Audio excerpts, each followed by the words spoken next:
Christmas rice, the secret behind his generosity. There is a difference between a gift and a payment. One comes from the heart, the other comes from fear. And the man who feeds you every Christmas might not be feeding you at all. He might be feeding something else, something that's been watching, waiting, hungry. Before we dive into this story, I need to ask you something. If you knew that one act of generosity could save a life, but also trap you forever, would you do it? Most people say yes, without thinking. But by the end of this story, you'll understand why that answer isn't so simple. If you want more stories that challenge everything you think you know about right and wrong, hit that subscribe button right now. We're building a community of people who aren't afraid to look deeper, to question more, to see the truth others miss, and trust me, you don't want to miss what's coming next. Now let's begin. December in southeastern Nigeria smells like the dust of the harmattan and roasting corn. The air is dry, the sky is hazy, and in the village of Amaudo, Christmas means one thing: rice. Not just any rice. Christmas rice. 50-kilogram bags were distributed by a man named Obi Chukwuma. Every year, without fail, Obi arrives in his pickup truck on December 23rd. No music, no fanfare, no political banners. Just him, his truck, and enough rice to feed 200 families. The women gather early, wrapping their wrappers tight against the morning cold. The children run circles around the truck, laughing, knowing that tonight their mothers will cook jollof rice with chicken, a luxury most can only afford once a year. Obi stands there, quiet, handing out each bag himself, hand to hand, eye to eye. The elders bless him. Chukwu gozigi, they say. God bless you. And Obi smiles, a small, tired smile that never quite reaches his eyes. To the village, Obi Chukwuma is a saint, a successful businessman who never forgot his roots, a man who made money in Lagos and chose to give back. But if you watch closely, if you stood near him during those distributions, you would notice something strange. His hands shake, not from the weight of the bags, from something else. And when the distribution ends, when the last family has collected their rice and gone home singing his praises, Obi climbs back into his truck alone. And he drives.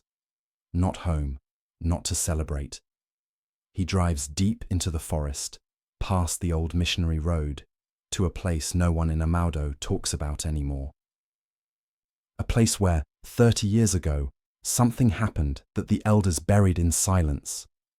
Because Obi Chukwuma doesn't give rice out of generosity, he gives it because if he stops, someone in that village will die. To understand why Obi gives, you have to go back.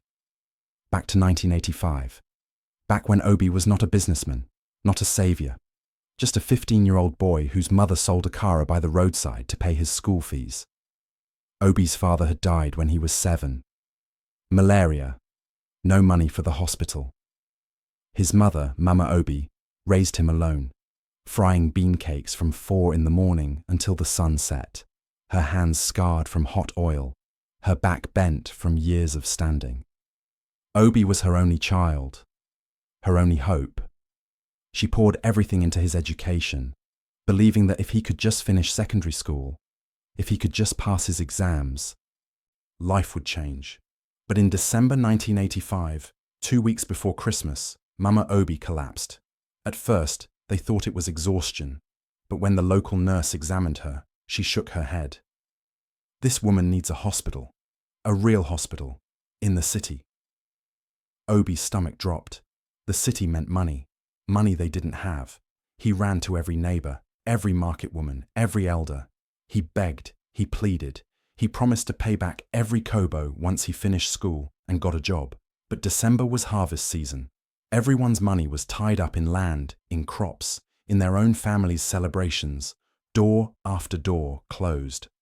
And on December 20th, 1985, Mama Obi died. Not in a hospital, not surrounded by doctors. She died on a mat in their one-room house, holding Obi's hand, whispering, "I'm sorry, my son. I'm sorry I couldn't see you grow."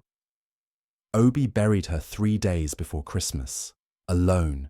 The same people who praised her Akara, who bought from her every morning, who called her our sister, did not attend the funeral, too busy preparing for Christmas, too busy buying rice. After his mother's burial, Obi disappeared. For 3 days, no one saw him. Some said he went mad with grief. Others said he ran away to Lagos. But the truth is simpler and darker. Obi went to the forest, to the old Iroko tree at the edge of the village, the one the elders warned children never to approach after sunset. He didn't go there seeking anything supernatural. He went there to die. At 15 years old, with no family, no money, no future, Obi saw no reason to continue. He sat beneath that tree, his back against its massive trunk, and he wept until his throat was raw. And then he heard a voice, not loud, not frightening, just there. "Why are you crying, boy?" Obi looked up. An old man stood before him, not a stranger, but not familiar either. He wore a simple wrapper and carried a walking stick carved from dark wood. His eyes were clouded with age, but his presence felt heavier than any elder Obi had ever met. "My mother is dead," Obi said, too tired to be afraid. "And no one helped us." The old man nodded slowly. "This is the way of people. They help when it costs them nothing. They forget when it costs them something." Obi said nothing. The old man continued. "But you, boy, you will not forget, will you?" "No," Obi whispered. "Good," the old man said. "Because I am going to give you a gift. You will have wealth, respect, success beyond anything your mother dreamed for you. But in return, you must do one thing." Obi looked up. "What?" The old man's expression remained unchanged. "Every Christmas, you will give rice, not to one family, to the whole village. You will give until your hands hurt, until your back bends like your mother's. You will give so that no one in this village ever has an excuse to let someone die for lack of help again." If this part makes sense, drop a comment with, "I'm still here." Let's see who's really watching this far. Obi stared at the old man. "That's it? I just give rice every Christmas." The old man smiled, but there was no warmth in it. "That is it. But understand this, boy. The moment you accept, you cannot stop. Not when you are tired, not when you are poor, not when you are old. Every Christmas, every year. If you miss even one," he paused, "someone in this village will die. Not by your hand, not by mine, but by the absence of what should have been given." Obi's throat tightened. "What if I say no?" The old man shrugged. "Then you remain as you are, broken, poor, forgotten, and the village remains as it is, a place where people die because no one helps." Obi thought of his mother, of her hands, of her last words, and he nodded. "I accept." The old man tapped his walking stick once against the ground. The sound echoed through the forest like a drumbeat. "Then it is done." When Obi blinked, the old man was gone, not walked away, just gone. Obi stood there, shaking, unsure if he had imagined the entire encounter. But when he walked back to the village the next morning, everything changed. A distant uncle he had never met appeared, offering him a job in Lagos, a trader's assistant. It paid well enough to survive. Within 5 years, Obi had learned the trade, made the right connections, and started his own business importing goods from Cotonou. By 1995, he was wealthy. By 2000, he was one of the most successful businessmen in the region. And every single December, without fail, he returned to Amaudo with rice. For years, Obi kept his promise. December 1990, 100 bags. December 1995, 200 bags. December 2000, 250 bags. The village celebrated him, named a street after him, called him Obi the Provider. But in December 2005, Obi's business nearly collapsed. A shipment was seized at the border, Bribes had to be paid. Legal fees drained his accounts. And when December arrived, Obi looked at his finances and realized he didn't have enough for the rice. For the first time in 20 years, he considered skipping it. Just this once. He would explain to the village. They would understand. It was 1 year, 1 Christmas. Surely the old man's warning had been a metaphor. Symbolism. Surely nothing would actually happen. So on December 23, 2005, Obi stayed in Lagos. He did not return to Amaudo. He did not buy rice. He told himself it would be fine. And on December 26th, he received a call. His cousin's son, a healthy 12-year-old boy named Emeka, had died. Suddenly, unexplainably. He had been playing football on Christmas Day, laughing, running, and then he simply collapsed. The doctors found nothing wrong. No disease, no injury. His heart just stopped. Obi attended the funeral. He stood in the back, watching the mother wail, watching the father stare blankly at the small coffin. And he knew with absolute certainty that this was the price. The village didn't know. They mourned Emeka as a tragedy, a mysterious act of God. But Obi knew the truth, and he never missed another Christmas. If you believe no one should carry a burden like this alone, you need to subscribe right now, because stories like this need to be told. They need to be heard, and they need people like you to make sure they don't disappear. Hit that button. By 2010, Obi had been giving rice for 25 years. He was 50 years old now, successful, respected, lonely. He had never married, never had children. His entire life revolved around business and the annual December obligation. But in 2011, something unexpected happened. A woman named Adaeze moved to Amaudo. She was a teacher, transferred from Enugu, assigned to the village primary school. She was sharp, observant, and unimpressed by wealth. When December came and Obi arrived with his truck, Adaeze watched from a distance. She saw the villagers swarm. She saw Obi's face. And she saw what others didn't. The exhaustion, the fear. After the distribution, as Obi was loading empty sacks back into his truck, Adaeze approached. "Why do you do this?" she asked. Obi looked at her, surprised. Most people thanked him. No one questioned him. "Because they need it," he said simply. Adaeze tilted her head. "That's not what I asked. I asked why you do it, not why they need it." Obi hesitated. There was something in her eyes that made him want to tell the truth. But how could he? How could he explain the old man, the promise, the death? So instead he said, "It's a long story." Adaeze smiled. "I'm a teacher. I like long stories." And for the first time in 26 years, Obi told someone. He told her everything. When he finished, Adaeze was quiet for a long time.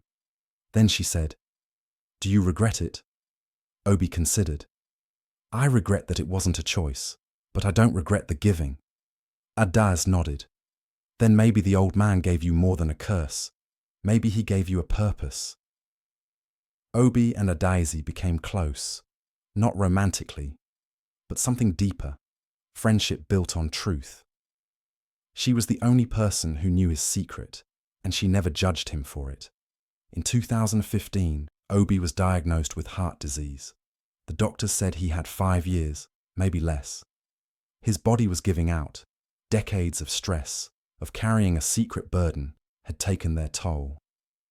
Adaeze visited him in the hospital. "What happens when you can't do it anymore?" she asked. Obi had thought about this for years. "I don't know. Maybe the debt dies with me. Maybe it passes to someone else. I don't know." Adaeze frowned. "That's not fair." Obi laughed weakly. "None of it has been fair." But Adaeze was determined. "Then we find a way to end it, together." For the next 3 years, Adaeze researched. She spoke to village elders. She dug through oral histories. She visited the Iroko tree, and she discovered something.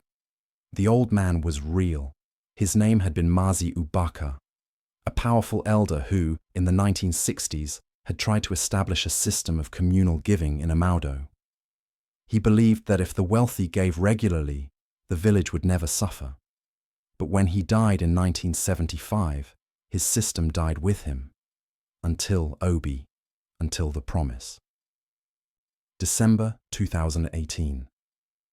Obi was 63 years old and dying. He could barely walk. His doctors had given him months, but he was determined to fulfill his obligation one last time. Adais helped him organize it. 300 bags, more than ever. The entire village came. They cheered. They prayed for him. They called him a living saint. And when it was done, when the last bag was handed out, Obi collapsed.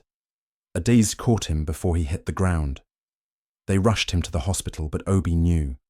He could feel it. This was the end. In his hospital bed, Adais sat beside him. "I found something," she said. The promise. It wasn't meant to be eternal. Mazi Ubaka's original vision was for one generation, to teach the village the value of communal giving. After that, it was supposed to end. Obi's eyes widened. "So it's over?" Adais shook her head. "Not yet. You have to release it. You have to go back to the tree on Christmas Day and speak the words, 'The debt is paid. The lesson is learned.'" Obi looked at her. "I can barely stand." "Then I'll carry you," Adais said. Christmas Day, 2018. Adais drove Obi to the forest. She helped him walk, step by painful step, to the Iroko tree, the same tree where, 33 years ago, a broken boy had made a promise. Obi placed his hand on the trunk. He felt the rough bark beneath his palm, and he spoke. "The debt is paid. The lesson is learned." Nothing happened. No thunder, no voice, no old man, just silence. Obi exhaled. "Did it work?" Adais smiled. "I think so." They drove back to the village. Obi lived for 6 more months. He died peacefully in May 2019, surrounded by friends, including Adais.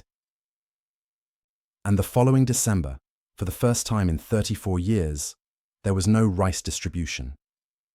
The village mourned Obi's absence, but something unexpected happened.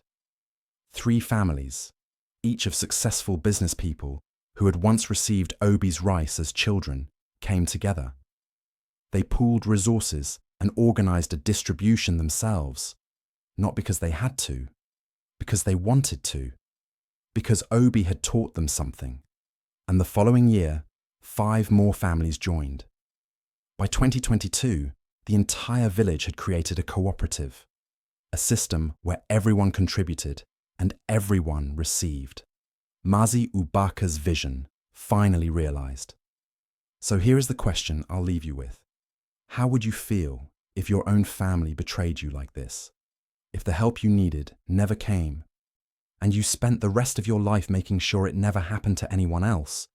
Would you see it as a curse, or as the only kind of justice a broken world can offer? Because that's what Christmas rice really was. Not charity, not obligation, but a boy's grief transformed into a village's salvation. Obi didn't choose his burden, but he chose how to carry it. And in the end, that choice changed everything. If this story moved you, don't just watch and leave. Share it, comment, subscribe, because the best stories aren't the ones that make us feel good. They're the ones that make us think, that make us ask, what would I have done? Until next time.